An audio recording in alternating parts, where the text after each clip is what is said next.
What's good, YouTube? And welcome to the house. I can finally stop Yu-Gi-Oh! Dooming. For all of this year, product has performed awfully, stores have been struggling, and they have announced a major change that will be fixing a lot of what's wrong with Yu-Gi-Oh! Product in tandem with Genesis format, which gives the lower mid-core stuff some actual play in Yu-Gi-Oh! They are doing full art cards. I've been asking for this, and this is huge because it identifies the card differently than any other rarity we've had.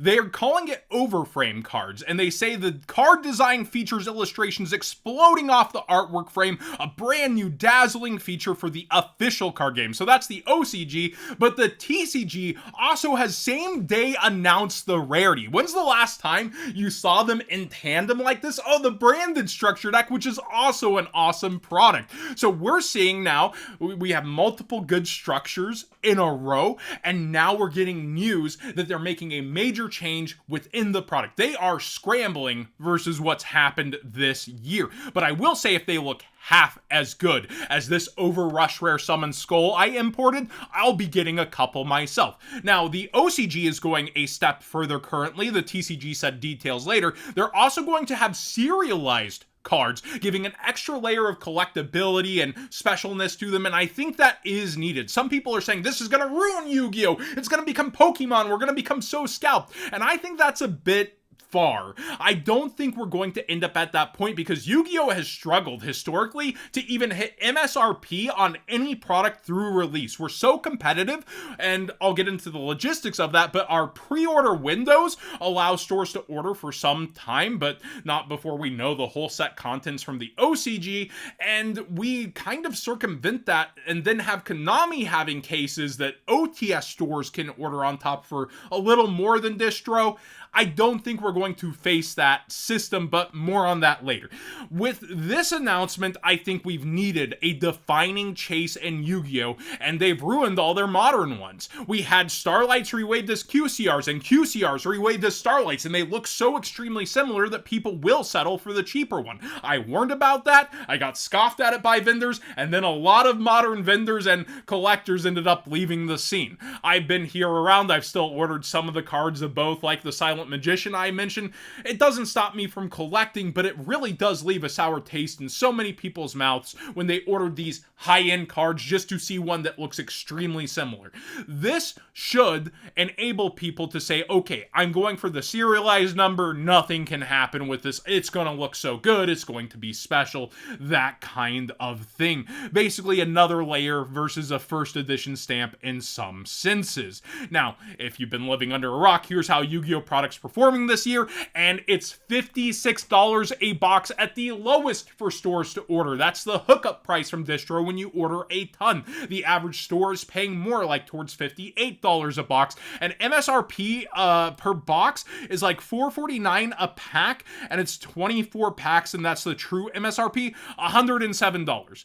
Our boxes don't graze close to that typically, and it takes some time for even some of the best sets, like Rise of the Duelists Week 2, I think it was like $90-something. We are typically very reasonable in our box prices, even when it's the most in-demand sets early on. This, why it fixes it, is it gives the set a backbone, something to chase after long term, something to not just sit and rot on shelves, in addition to the meta cards and other special cards inside. But Supreme Darkness, stores paid $56 minimum. It's sitting down under $40. Duelist Advance is at a record low for a core set, $28. Absolutely pathetic. And then you have to remember they're taking a 14% platform fee on TCG Player, and then they're also paying shipping. It's just like they're taking like $15 if even back on these. Alliance Insight is towards $30, and Doom of Dimensions, which just went up thanks to Genesis format from $38 towards launch weekend, is now back down towards $46. Our product is failing, stores are going to stop carrying it if something didn't change, and this is much needed change. It's good for stores, It's good for collectors. And for every one person that comes in trying to scout product to resell it later, we're going to see 4 people ripping it open en masse. Ruxin going through piles and piles of it because he's got to pull it like magia for a certain card. I think this will be a decent change for Yu-Gi-Oh! That should lower metagame prices actually long term and create desired chases within the set that actually add something and a layer to the box. But that can go wrong, and we'll talk about that too. There are valid concerns with this among the mental gymnastic concerns, in my opinion. But continuing on, one of the only successful sets this year was Quarter Century Stampede, which was coming down until recently and just rebounded. I believe that's still under its MSRP, which is a record per card, which is one of the concerns. People are wondering, well, will they end up rising the prices of these products? And that happened with, not only Rarity 4, but they tried to do $10 packs for Rarity 2. This price looks okay at for $64. It's better than the other sets you showed.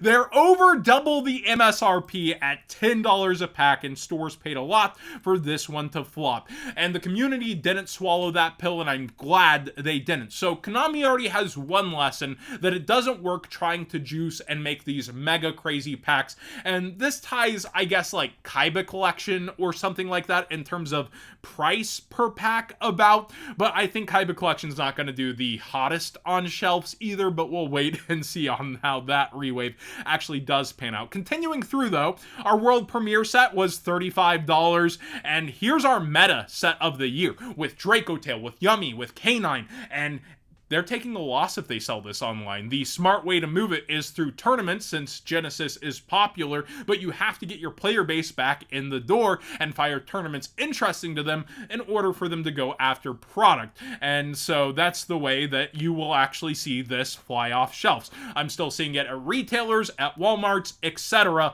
And that brings up one of our next concerns, and that's, could they do something like they did with Retro Pack with some of these products? If you didn't know, OTS stores got very, very few of these boxes. I think they were limited to a max of 3 cases in most situations, with many only being able to order 1 depending on their regular orders.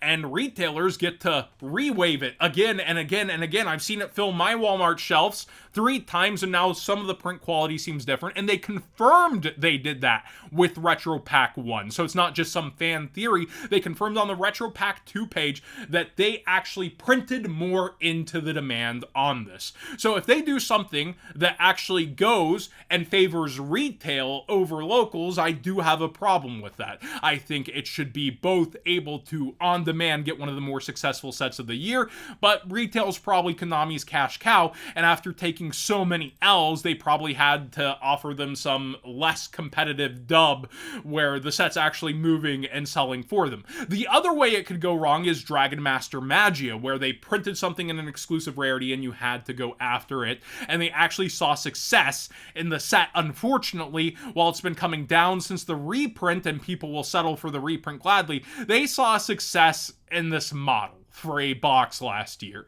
And so they could look at that and say, that did work out for us, didn't it? And end up doing something sickening like that. Those are my main concerns. And in terms of product getting scalped. But when you actually look at how it did, like initially, it didn't even get to MSRP on release, and this is a decent chunk after release, I believe. When I look at everything combined, I don't see us becoming like Pokemon. Our pre-order window for products is unlimited, and we haven't faced allocation on anything for stores besides Retro Pack, which was an artificial stoppage to them ordering more Retro Pack, which is something I think is a reasonable concern. They shouldn't be doing that. But when it comes down to it, stores have been able to look and order booster sets for Yu-Gi-Oh!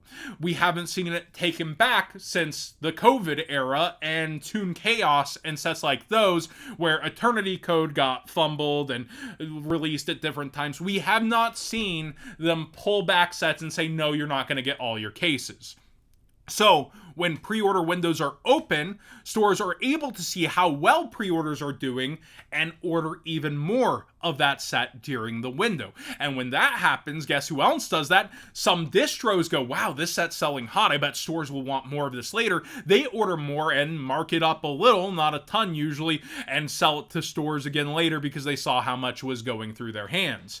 So usually with a successful set in Yu-Gi-Oh, we see a different kind of preparedness than any other card game community. And I think that's really important to note, as long as we don't face card printing issues and allocation, as we have not in like the last 4 years overall, we're in a pretty good spot. And as long as they don't pull a Dragon Master Magia either. Let me know your thoughts on full arts though.